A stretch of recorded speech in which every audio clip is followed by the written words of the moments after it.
Hindi biro maging isang ina. Sa kabila ng hamon sa buhay, patuloy pa rin ang kanilang paghakbang, pasulong para sa kanilang pamilya.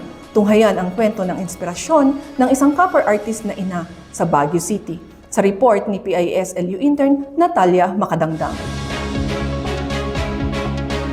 Isang artisan na ina ang patuloy na gumagawa ng mga accessories gamit ang copper wires. Maantig sa kwento ng isang inang naipasa ang hilig na ito sa kanyang mga anak. Kung isa ka rin sa mga mahilig sa mga accessories, tiyak na magugustuhan mo ang mga ito. Bukod sa may kakaibang materyales, mabibilib ka rin sa husay ng isang inang artisan sa likod nito. Siya si Feli Ilaw. Actually, umpisa ito noong 2011. Pero wala pa kami dito noon. Parang dito noon ay ano ko lang, hobby. Hobby ko lang siya. Gumagawa ako ng earring. Tapos, binibenta ng asawa ko sa kalye, sa Along Session Road. Tapos sinuhuli siya lagi ng pulis. Ano yan? Mga POSD. Pero that time, maganda na yung ano niya kasi maraming bumibili, dinudumog. Especially yung mga students. Dinudumog siya hanggang sa 2011 hanggang ngayon. Buhay pa din yung business na yan. Si Feli ay mahigit 5 taon nang gumagawa ng copper accessories.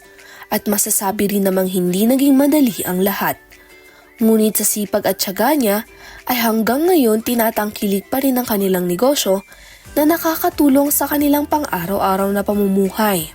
Dagdag pa niya, ito ang nagpaaral sa kanyang 5 anak at ngayon ilan sa kanyang mga anak ay gumagawa na rin ito. In the long run, parang tinuruan ko na din sila, yung mga anak ko, para kasi matanda na ako, senior na ako ipapasa ko na din sa kanila yung paggagawa nito. Para kahit na hindi na sila sa trabaho sa labas, meron na ito. Isa sa kanyang mga anak na natuto ay ang panganay na si Renz Ilaw. Si Renz ay natutong gumawa na ng accessories gaya ng rings at bracelets.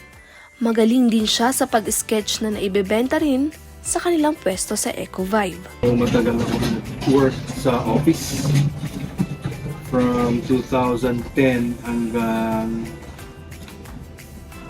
2019. Pero during that time, meron na kasi itong family business namin. Now, nung nagkaroon remember nung nagkaroon ng pandemic noong 2020, nawalan ako ng work, and naisip ko na nandito naman to family business. So after nung pandemic, sumama na rin ako sa family business namin. And then nandito na ako since after nung pandemic nung 2021. So 5 years na rin akong part ng business. Aniya, malaki naman ang naitulong sa kanila ng pamahalaan, lalo na ang DTI.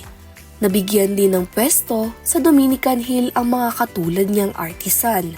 Si Feli ay isang ehemplo ng hindi pagsuko sa anumang unos.